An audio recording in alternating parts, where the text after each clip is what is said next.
एक गांव में नई नई पानी की टंकी लगती है। टंकी बहुत ही बड़ी होती है। गांव वाले खुश हो जाते हैं कि उन्हें भी साफ और बढ़िया पानी पीने को मिलेगा। कृष्णा भैया, ये तो गजब हो गया।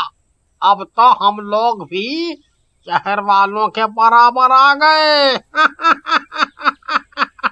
मस्त पानी पीने को मिल रहा है, वो भी एकदम साफ। ये कुएं से पानी भरने से फुर्सत मिली। हाँ हाँ भैया, बिल्कुल सही कहा। तो अब तो हम लोगन का भी फिसलरी के बराबर का साफ पानी मिलत है। हम तो अपने ससुराल वालों को भी दे आता हूँ। उसी रात जब गांव वाले अपने नलों को पानी लेने के लिए खोलते हैं तो वहां पर खून वाला पानी आने लगता है, जिसे देखकर गांव वाले काफी डर जाते हैं।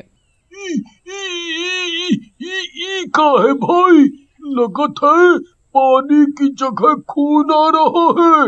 लगत है ये कृष्णा और भीमा के मुंह में काली जबान है। कल फिसलरी फिसलरी चिल्ला रहे थे, आज देखो सारा पानी गंदा हो गया। मनहूस कहीं के।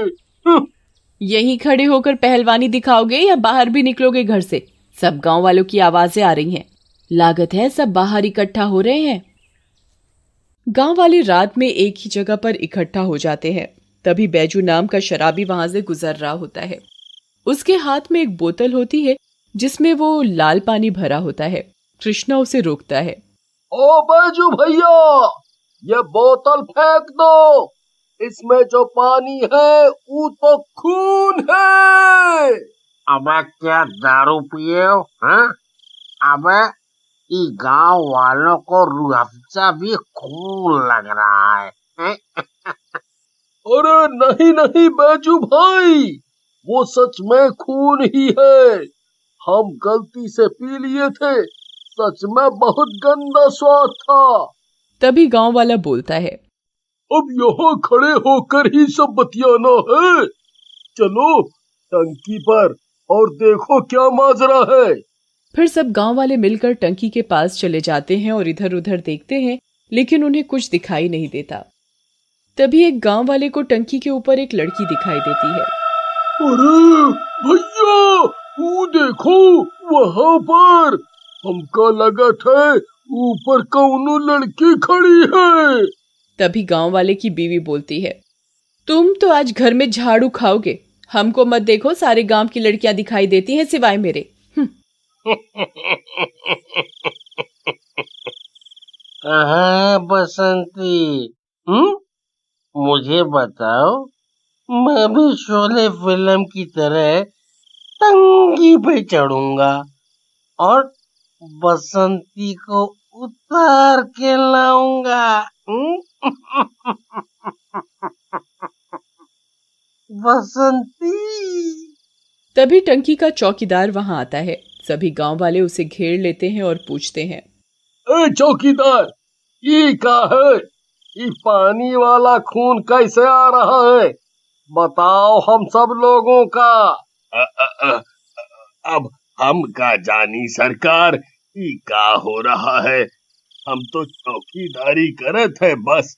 कौनो जानवर मर गया हो टंकी में, सुबह आकर देख लेना सब लोग। फिर सारे गांव वाले वहां से चले जाते हैं और अगली सुबह टंकी के ऊपर चढ़कर अंदर झांकते हैं। अंदर एक लड़की की बिना सर की लाश पानी में तैर रही होती है। अरे गांव वालों, अंदर तो लाश पड़ी है कौनो लड़की की। लगत है इसी के कारण गंदा पानी आ रहा था। लेकिन इसको ऐसे किसने मारा? फिर गांव वाले उस लड़की की लाश को निकालकर जला देते हैं, लेकिन तब भी नल में लाल पानी आता है। ये क्या है भाई? इससे अच्छा तो हमारा कुआं ही था, फिर से लाल पानी। चलो बाहर देखता हूँ। लेकिन जैसे ही भीमा बाहर निकलता है, वहां एक चुड़ैल आ जाती है। चुड़ैल का सर चुड़ैल के हाथ में होता है। आ गया, तू ही मेरा पहला शिकार बनेगा, पहला शिकार। अरे ऐसे कैसे शिकार बनेगा? हम कोई हलवा है क्या जो कोई भी खा जाएगा? हमारी गलती क्या है? तेरी गलती? हाँ, बताऊंगी तेरी गलती, थोड़ा सब्र तो रख। ऐसा कहकर चुड़ैल उसे एक रस्सी से बांध लेती है और उड़ाकर पानी की टंकी में लेकर चली जाती है। ये सब घटना बैजू शराबी देख लेता है और अगले दिन गांव वालों को बताता है। अरे भैया, कल तो एक चुड़ैल आई थी और भीमा भाई को उठा कर ले गई। क्या बात कर रहे हो बैजू भाई? आपने सच में देखा था ना? क्यों कृष्णा, तुम भी ना कहा इस शराबी की बात पर विश्वास कर रहे हो? इसे तो कल पानी टंकी पर भी बसंती दिख रही थी। नहीं, हम सही कहते हैं। हम कल अपनी आंखों से चुड़ैल को देखा, वो भीमा को लेकर जा रही थी। हाँ। लेकिन गांव वाले उसकी बात पर विश्वास नहीं करते और वहां से चले जाते हैं। तभी कृष्णा वहां आता है और बैजू को बोलता है। तुम दुखी मत हो बैजू भाई, हम जानत हैं तुम सही कह रहे हो। वो कोई चुड़ैल ही होगी, नहीं तो रोज रात को ये खून वाला पानी क्यों आता? आज रात को हम भीमा को ढूंढने चलेंगे। फिर रात होते ही योजना के अनुसार कृष्णा और बैजू भीमा को ढूंढने निकलते हैं। तभी उन्हें भीमा की चीख सुनाई देती है। कृष्णा और बैजू आवाज की तरफ जाते हैं। वहां पर भीमा भी अपने सिर को हाथ में पकड़कर चुड़ैल के साथ खड़ा होता है और भूत बन चुका होता है। तू भी अब मेरा गुलाम है। धीरे धीरे मैं इस पूरे गांव को, फिर इस शहर को सिरकटा बना दूंगी और फिर तुम सब मेरे गुलाम बन जाओगे। जी मेरी मालकिन, आपको मैं इस दुनिया की सबसे ताकतवर चुड़ैल बना दूंगा।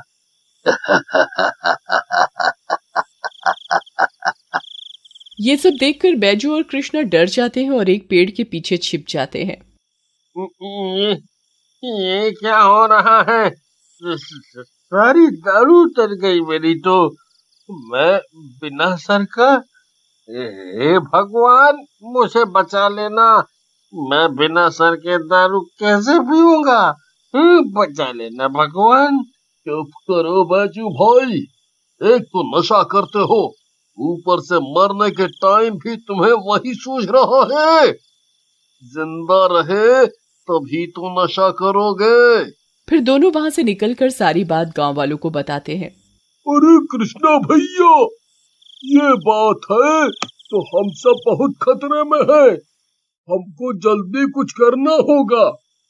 हम तो कहा था नदी किनारे वाले साधु बाबा के पास चलते हैं, उन्हें सारी बात बताते हैं। हाँ। फिर सारे गांव वाले मिलकर साधु बाबा के पास जाते हैं और उन्हें सारी बात बताते हैं। ये सब एक चुड़ैल कर रही है। वो इंसानों से अपना बदला ले रही है और ये चुड़ैल टंकी के चौकीदार की बेटी है। उसे कुछ दिन पहले कुछ दरिंदों ने मार डाला था और उसकी गर्दन काटकर उसकी लाश टंकी में डाल दी। अब चौकीदार सब गांव के लड़कों को मारना चाहता है, क्योंकि उसे पता नहीं कि उसकी बेटी की हालत ऐसी किसने की। चुड़ैल की खोपड़ी में ही चुड़ैल की सारी शक्ति है। बस तुम्हें उस खोपड़ी को गंगा जल में डाल देना है, चुड़ैल अपने आप ही जल जाएगी। लो। साधु बाबा उन्हें गंगा जल दे देते हैं। अरे ये चौकीदार तो जेम्स बॉन्ड निकला। इतना तो मैं दारू पीने के बाद भी नहीं सोच सकता। वाह भाई वाह। फिर गांव वाले चौकीदार के पास जाते हैं, लेकिन तभी वहां चुड़ैल भीमा के साथ आ जाती है। दोनों ने अपने सर अपने हाथ में पकड़े होते हैं। सारे आ गए एक साथ मरने। पहले मेरे पिता से दूर हटो। भीमा, जान ले लो इन सब की। अरे हमारी जान काहे ले रहे हो भीमा? हमारा तो लीवर वैसे ही सड़ गया है, कुछ दिनों में वैसे ही मर जाएंगे। चुड़ैल और भीमा को बैजू में उलझा देख कृष्णा डंडे से चुड़ैल के हाथ पर वार करता है। डंडा लगते ही चुड़ैल के हाथ से सिर छूट जाता है और गिर जाता है। कृष्णा जैसे ही उसे उठाने के लिए भागता है, उसके पैरों से चुड़ैल का सिर टकरा कर दूर चला जाता है। अरे कृष्णा, क्या रोनाल्डो बन रहा है? यहाँ जान पर आई है, सर पकड़ जल्दी से। ये क्या कर रहे हो दुष्टों? मुझे मारोगे? अब मैं तुम्हें बहुत ही दर्दनाक मौत दूंगी। लेकिन तब तक कृष्णा संभल जाता है और सर को पकड़कर उस पर गंगा जल डाल देता है। गंगा जल डालते ही चुड़ैल जलने लगती है और उसका सर फट जाता है। उधर चुड़ैल के साथ भूत बना भीमा भी जल जाता है।